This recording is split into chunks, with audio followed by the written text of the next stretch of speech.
Alhamdulillahirabbil alamin. Allahumma shalli ala Muhammad wa ala alihi washabbihi ajmain. Ya Rahman ya Rahim wa ya Alim Aziz Hakim. Rabbi shrah li sadri wa yassir li amri wa hlul bi lisani yafqahu qawli. Rabbi zidni ilma warzuqni fahma. Amin. Bapak Ibu yang dirahmati Allah Subhanahu, mari kita mulai ta'lim kita dengan baca basmalah. Bismillahirrahmanirrahim. Raditu billahi rabba wa bil islami dina wa bi Muhammadin nabiyya wa rasula. Rabbi zidni ilma warzuqni fahma. Amin. Saya akan bacakan Quran surat Ar-Ra'd ayat 22 dan 23. A'udzu billahi minasy syaithanir rajim. Walladzina sabaru ibtigha'a wajhi rabbihim wa aqamus salata wa anfaqu mimma razaqnahum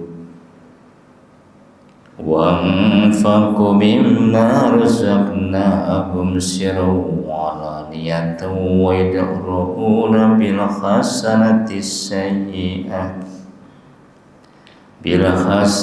sayyi'ata ulaika lahum uqbad dar. Jannatu adnin yadkhulunaha wa man salaha min abaihim wa azwajihim wa dhurriyyatihim wal malaikatu yadkhuluna 'alaihim min kulli bab. Dan orang yang sabar karena mengharap keridhaan Tuhannya, melaksanakan sholat dan menginfakkan sebagian rezeki yang kami berikan kepada mereka secara sembunyi atau terang-terangan, serta menolak kejahatan dengan kebaikan, orang itulah yang mendapat tempat kesudahan yang baik, yaitu surga-surga Aden. Mereka masuk ke dalamnya bersama dengan orang yang soleh dari nenek moyangnya, pasangan-pasangannya, dan anak cucunya. Sedang para malaikat masuk ke tempat-tempat mereka dari semua pintu. Salamun alaikum bima sabartum fa ni'ma uqbad dar.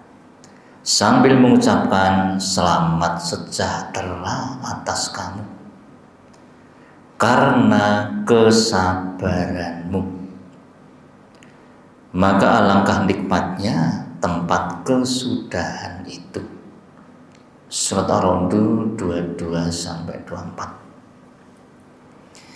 Inilah pemberitahuan Allah SWT bahwa orang-orang yang nanti masuk ke dalam surga itu akan berjumpa dengan orang-orang soleh sesama penghuni surga, nenek moyangnya, anak-anak cucu-cucunya, pasangan-pasangannya yang sama-sama masuk surga. Dan mereka nanti akan didatangi para malaikat dari pintu-pintu sambil mengucapkan selamat sejahtera atas kamu karena kesabaranmu. Surga ternyata ditempati oleh orang-orang yang memang sabar. Kalau kita mendengar kata-kata sabar, terbayang di pikiran kita adalah ujian.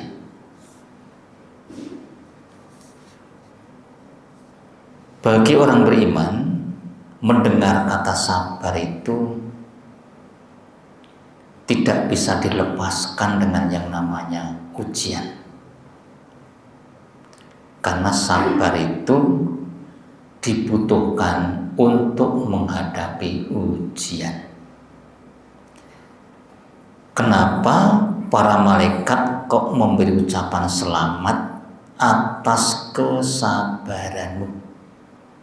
Berarti penghuni-penghuni surga itu dulunya di dunia adalah orang-orang yang sabar.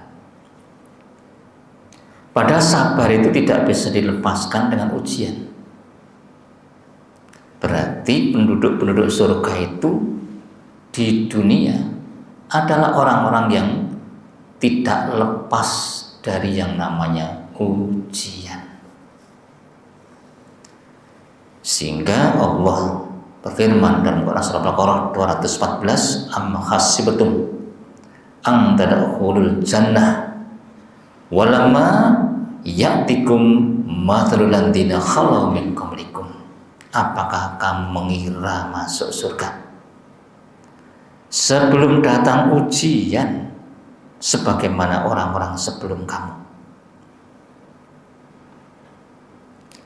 Bahkan Rasulullah SAW kaitan antara ujian dengan surga dalam hadis Imam Bukhari, barang siapa yang dikehendaki Allah, man yuridillah khairan, suatu kebaikan, maka orang itu akan diberi yusibahum minhum, yaitu ujian atau penderitaan. Barang siapa yang oleh Allah dikehendaki diberi suatu kebaikan, maka justru orang itu diberi ujian. Berarti tanda orang itu diberi kebaikan oleh Allah, orang itu memang diberi ujian.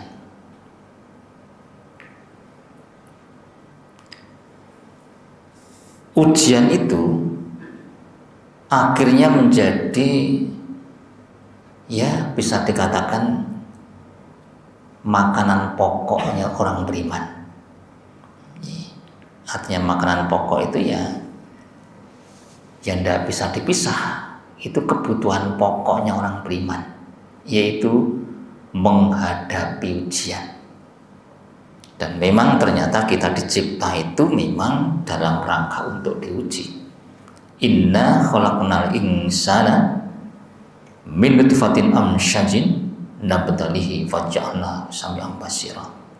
Sesungguhnya kami telah menciptakan manusia dari setetes mani yang tercampur, yang kami hendak mengujinya. Maka kami jadikan dia mendengar dan melihat. Surat Al-Insan ayat yang kedua. Alladzi khalaqal mauta wal hayata liyabluwakum ayyukum ahsanu amala wa huwal azizul ghafur. Allah ciptakan mati dan hidup untuk menguji kamu, siapa yang terbaik amalnya.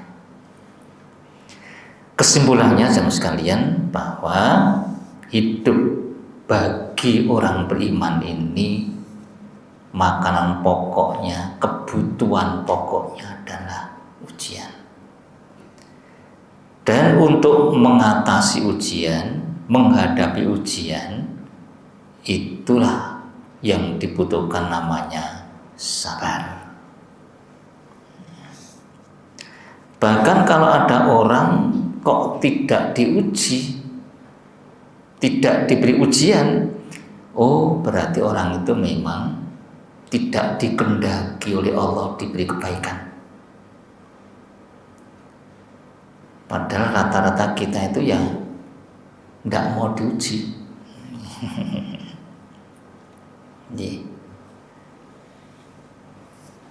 Pernah Siti Aisyah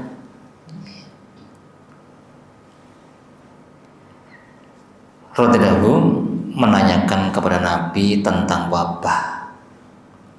wabah yang menimpa pada suatu kaum. Kalau kita yang mungkin COVID-19 kemarin menimpa suatu kaum, yaitu seluruh manusia. Siti Aisyah menanyakan tentang itu pada Nabi. Justru Nabi mengatakan wabah itu merupakan rahmat bagi orang beriman. Jadi bagi orang beriman justru wabah itu adalah rahmat,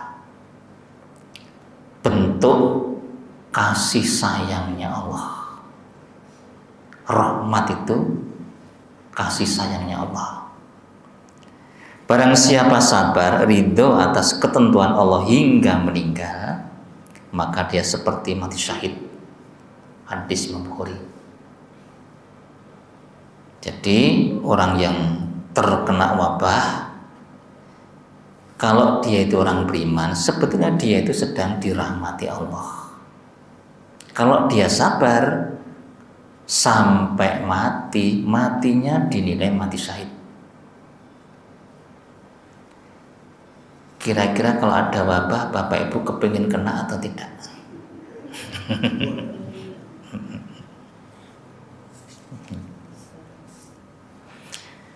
Nah,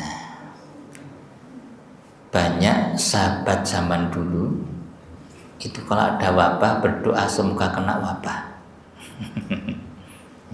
Meskipun tidak wajib berdoa seperti itu, orang pilih-pilih. Pernah saya diskusi, saya kan ada jamaah dokter gitu ya, dan juga karyawan-karyawan Sarsito, diskusi ya pada sama muslimnya, sebetulnya berobat itu hukumnya apa? Wajib atau sunnah atau mubah? Menurut Bapak Ibu, berobat hukumnya wajib atau tidak?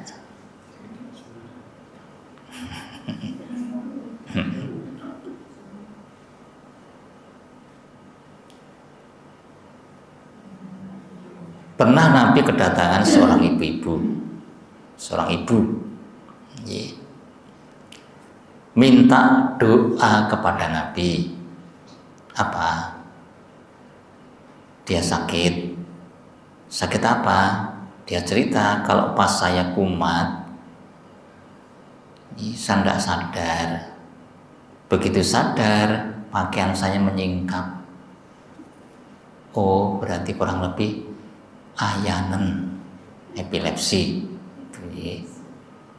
Terus minta kepada Nabi supaya didoakan sembuh. Tapi apa jawaban Nabi? Nabi memberi alternatif.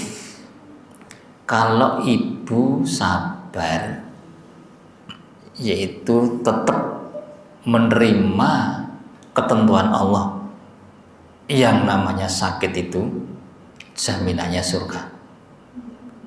Tapi kalau ibu ingin saya doakan, berarti diberi alternatif. Milih tetap sakit jaminan surga, atau milih didoakan sembuh. Seandainya Bapak Ibu yang sakit gimana? Milih mana?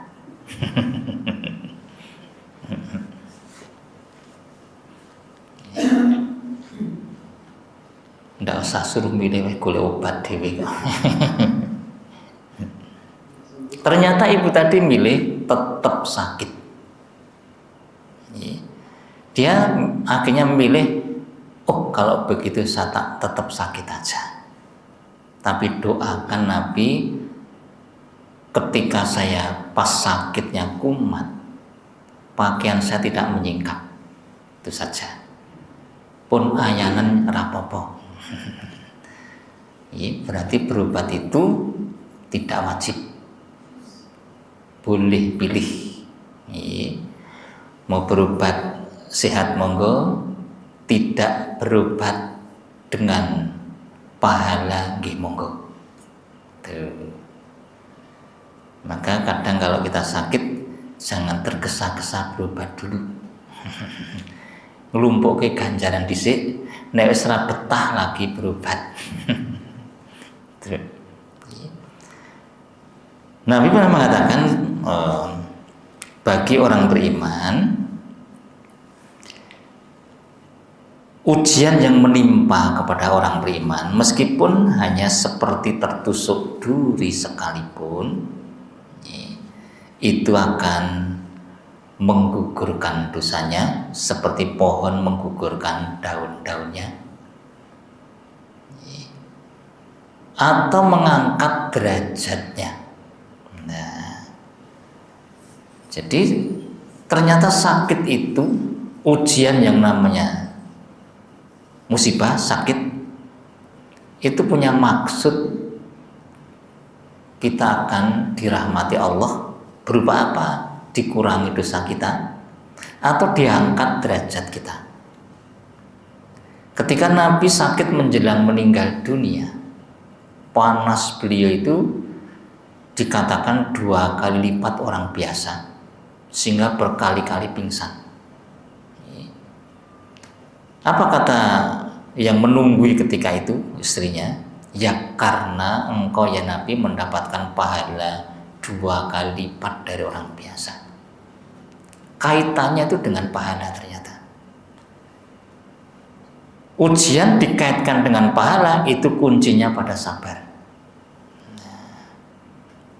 Ternyata Nabi yang tidak punya dosa diberi sakit juga. Berarti tujuan Nabi diberi sakit bukan penghapusan dosa, wong tidak punya dosa, mengangkat derajat berarti. Contoh, anak-anak kecil, balita, itu kira-kira sakit atau tidak? Malah bola-bali loro sah cilik-cilik. Padahal rong di dosa. Terus yang dihapus apa yang belum punya dosa? Untuk mengangkat derajat dia. Atau sakitnya itu ujiannya orang tua juga bisa. Sah cilik-cilik rong di dosa lah kok loro untuk mengangkat derajat dia. Orang zaman dulu sudah hafal begitu itu. Mbah niki wayahe panas awake rapopo arep mundhak akale. Mbah niki malah adine niki murus sih Mbah, diare wis jenengane ngenteng-entengi arep ndang iso mlaku. Diundhake derajate. Niki Mbah Putri nggih murus sih Mbah. Arep iso ngongkong. Jadi ternyata subhanallah ujian itu sebetulnya makanannya orang beriman sebetulnya. Bahkan ada hadis lain Kanjeng Nabi mengatakan begini, jika suatu kedudukan seorang hamba yang telah ditetapkan oleh Allah tidak bisa dicapainya dengan amal yang dimilikinya, maka Allah akan menimpakan musibah pada tubuhnya atau hartanya atau anaknya. Kemudian dia akan menjadikannya orang tersebut sabar. Dengan sabar itu akhirnya derajat yang dikehendaki Allah bisa diraih. Hadis Muhammad Abu Daud Sahih Al-Albani. Dengan demikian sekalian, apa yang sekarang harus kita siapkan adalah sabar. Apa itu sabar? Sabar menurut beberapa ulama ahli di bidang ini, contohnya saya ambil satu contoh dari Syekh Syahad bin Mahmud As-Sawi. Sabar adalah teguhnya seseorang di jalan kebenaran dengan tidak terpengaruh oleh situasi dan kondisi.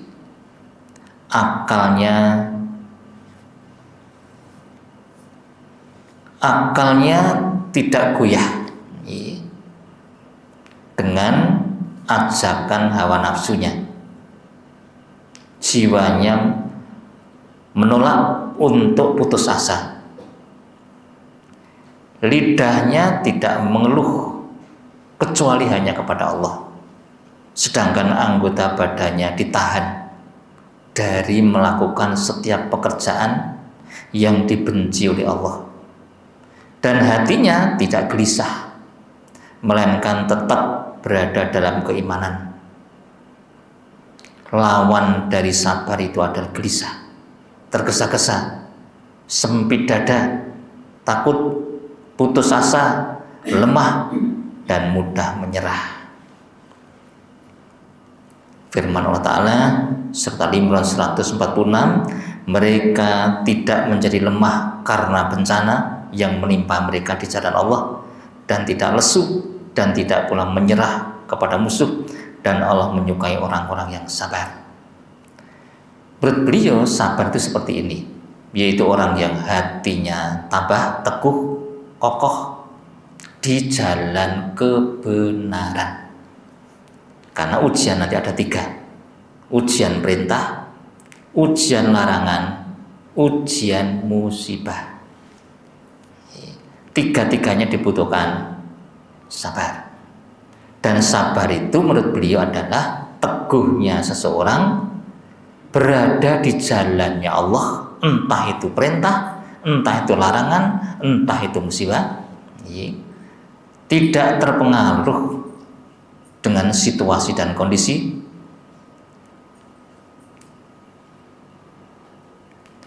akalnya tetap teguh, tidak tergoda dengan hawa nafsunya, jiwanya menolak untuk putus asa, lidahnya tidak mengucapkan kata-kata yang bertentangan dengan agama, tidak mengeluh kecuali kepada Allah, anggota badannya tidak melakukan hal-hal yang melanggar agama, tidak ada rasa gelisah, tetap berada dalam keimanan. Ini menurut beliau yang namanya sabar. Menurut Imam Ghazali, sabar ialah teguh dan tahan untuk menetapi agama di dalam menghadapi dan menentang pengaruh hawa nafsu. Karena hawa nafsu itu selalu menghalang-halangi yang namanya sabar. Orang yang tergoda hawa nafsunya,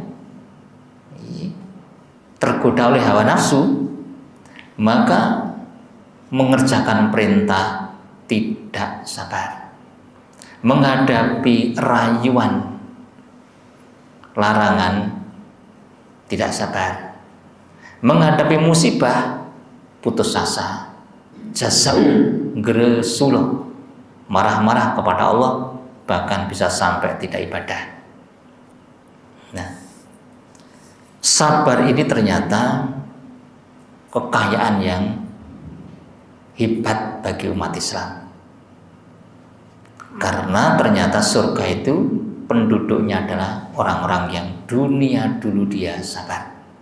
Nah, ingat, zaman semakin banyak fitnah, itu tingkat kesabaran, ketabahan kita untuk istiqomah di jalan yang benar itu semakin dibutuhkan. Contoh umpamanya, ini baru saja contoh, umat Islam ya malu. Kenapa? Diolok-olok agama lain. Kenapa? Korupsi kuota haji. Tiang korupsi itu kira-kira tahu agama atau tidak? Malah sing ngajari kayak malah departemennya. Padahal yang dikorupsi bukan sembarangan orang, calon tamunya Allah. Nampung tamunya awake dhewe itu ora sepiro, tamune Gusti Allah diplekoto.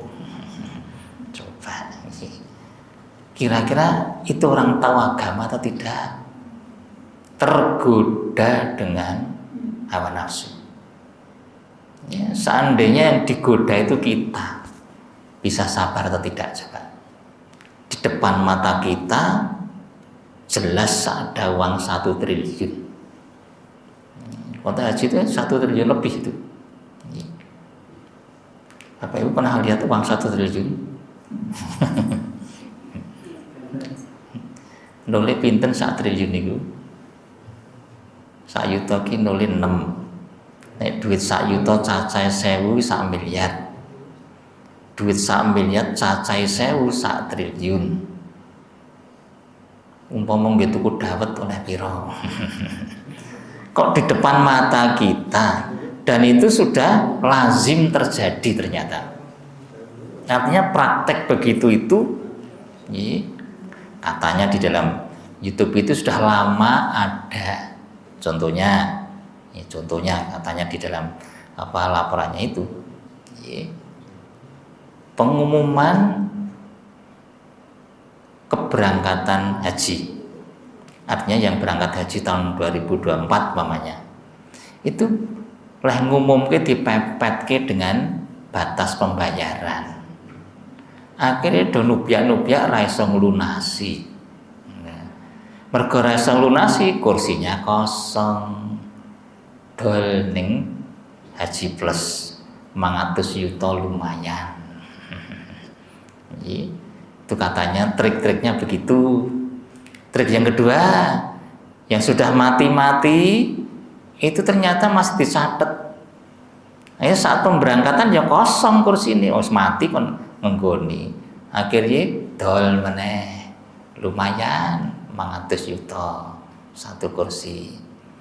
Kuota haji kemarin 8.400 kursi kalikan 500 jutaan. Ya uang sebanyak itu di depan mata dan sudah biasa terjadi. Siapa yang bisa tahan? Hanya orang yang sabar saja.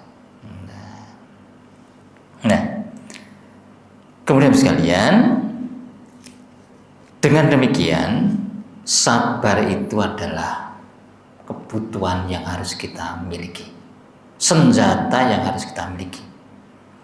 Bagaimanakah orang itu bisa sabar? Kalau di dalam Quran, orang bisa sabar itu disebutkan oleh Allah, Al-Baqarah 156.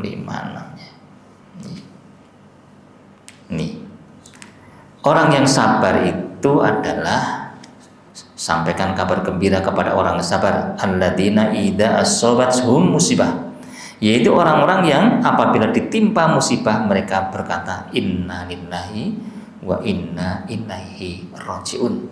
Apa maksudnya kalimat ini? Di dalam tafsir Al-Misbah, kalimat ini maksudnya adalah sesungguhnya kami itu adalah milik Allah dan kami akan kembali kepada Allah.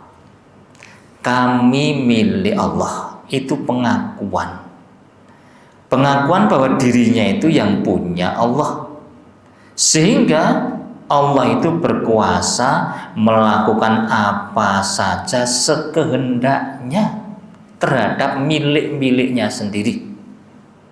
Tapi Allah itu maha bijaksana, sehingga yakin betul bahwa tindakan Allah itu benar-benar baik, dan yakin dengan hikmah di balik itu,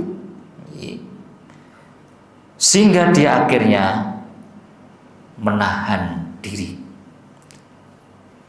Akhirnya dia berusaha untuk ridho, pasrah kepada Allah. Saya ini kan miliknya Allah. Saya sehat itu juga Allah yang memberi. Kalau Allah tidak memberi, saya juga tidak sehat. Saya itu kan 100% miliknya Allah, mau diapa-apakan terserah yang punya. Seperti kalau kita punya mainan, mau digeduk-geduk ning lantai terserah kita yang punya. Mainan tidak bisa protes. Wong dia milik kita, sehingga ya dewi. Akhirnya orang sabar itu orang yang pasrah kepada Allah dan bersangka baik. Allah itu maha bijaksana. Allah itu maha welas asih. Nah, coba kalau kita pikir anak-anak yang tertimbun pondok yang runtuh itu, kira-kira salah mereka apa? Coba, kenapa Allah melakukan seperti itu? Belumnya di Palestina anak-anak berapa ribu tertimbun reruntuhan bangunan. Salahnya apa? Siapa yang berani menyalahkan Allah? Betapa Allah tuh kejam. Enggak. Allah tuh maha welas asih. Tapi kenyataannya kok begitu? Pertama, semuanya itu miliknya Allah. Yang kedua, Allah itu punya maksud yang lebih baik daripada yang kita persangkakan. Nah, Allah itu maha welas asih. Orang beriman kok dibegitukan? Kalau orang berdosa sih masuk akal. Allah itu maha welas asih. Pasti Allah itu punya maksud yang sangat mulia untuk orang-orang seperti itu. Kemudian wa inna ilaihi rajiun, kami akan kembali kepadanya. Itu maksudnya adalah meyakini pertemuan dengan Allah dengan kasih sayangnya Allah. Dia yakin besok akan ketemu dengan welas asih Gusti Allah, sehingga akhirnya dia tabah menjalani itu. Itu keyakinan innalillahi wa inna ilaihi rajiun. Keyakinan bahwa dirinya itu terserah kepada yang punya, dan bersangka baik Allah itu maha welas asih, Allah itu maha bijaksana, dan saya akan kembali itu pasti akan ketemu dengan maha bijaksananya Allah, maha welas asihnya Allah, maha pemurahnya Allah, sehingga akhirnya hatinya orang yang sabar itu seperti ini. Akhirnya dia tabah, akhirnya dia tahan untuk tidak membuat Allah murka. Tetap dia imannya tidak goyah, tetap tidak melanggar larangan agama. Itu namanya sabar. Dengan pemahaman begitu dia menahan. Menahan itulah namanya sabar. Arti dari sabar itu adalah menahan. Karena hatinya dipenuhi dengan innalillahi wa inna ilaihi rajiun, akhirnya dia tahan. Dia tahan untuk tidak melanggar larangan Allah. Apa? Lisan mengucapkan kalimat-kalimat pelanggaran.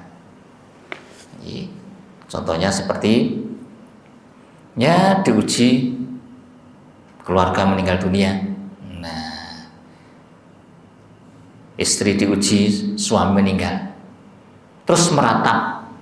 Nah, apa itu meratap? Yaitu mengeluarkan kalimat-kalimat yang keluar dari ajaran agama. Contohnya mengeluh-ngeluh kepada yang mati. Kayak piye to Pak nih? Kok tega-tega nih aku ditinggal dewi. Ngopeni bocah 5. Nah aku kawin meneh piye? Rapopo. Atau gulung-gulung, jambak-jambak rambut, namplek-namplek pipi, ngentek-ngentek roti, malah tadi lemu bagus. Itu namanya tidak sabar, meratap namanya. Atau orang yang tertimpa musibah, putus asa, akhirnya stres, gila. Seperti yang saya ceritakan di dusun saya Pelumburan sana. Tahu-tahu pas saya subuhan di dekat tempat sampah masjid ada pemuda telanjang bulat. Ternyata anak kos. Nah, kenapa? Stres. Kenapa? Kemarin sudah siap-siap mau pernikahan, sambil nunggu ujian pendadaran selesai. Akhirnya ternyata ujiannya tidak lulus. Akhirnya nikahnya ditunda.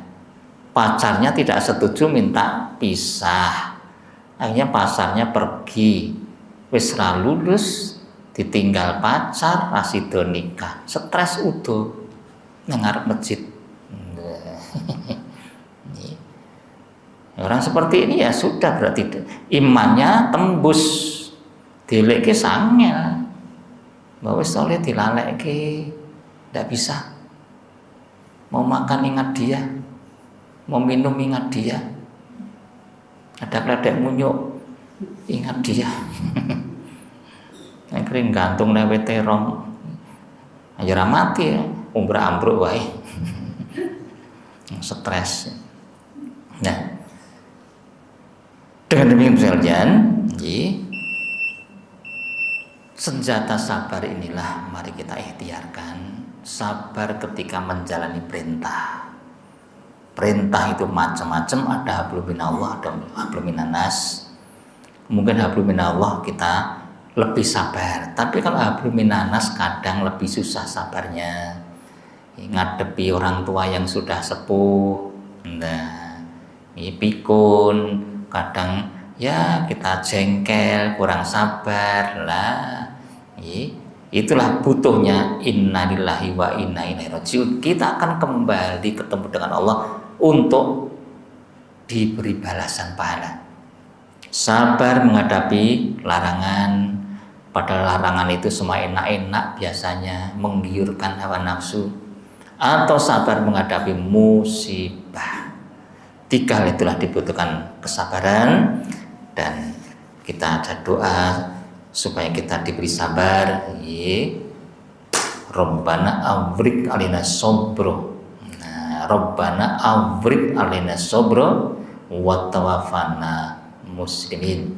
Ya Allah, berilah saya kesabaran dan wafatkan saya dalam keadaan Islam. Ya Rabbana awrik alina sobro wa tawaffana muslimin. Demikian sekalian, semoga Allah Ta'ala menganugerahkan hati yang sabar pada diri kita, sabar menjalani perintah-perintah, sabar menjauhi larangan-larangan, dan sabar ketika diberi musibah. Dan sabar itulah yang akan diucapkan malaikat ketika kita nanti masuk surga, selamat atas kesabaranmu. Demikian mari kita akhiri dengan doa kafaratul majelis. Subhanakallahumma bihamdika asyhadu an la ilaha illa anta astaghfiruka wa atubu ilaik. Assalamualaikum warahmatullahi wabarakatuh.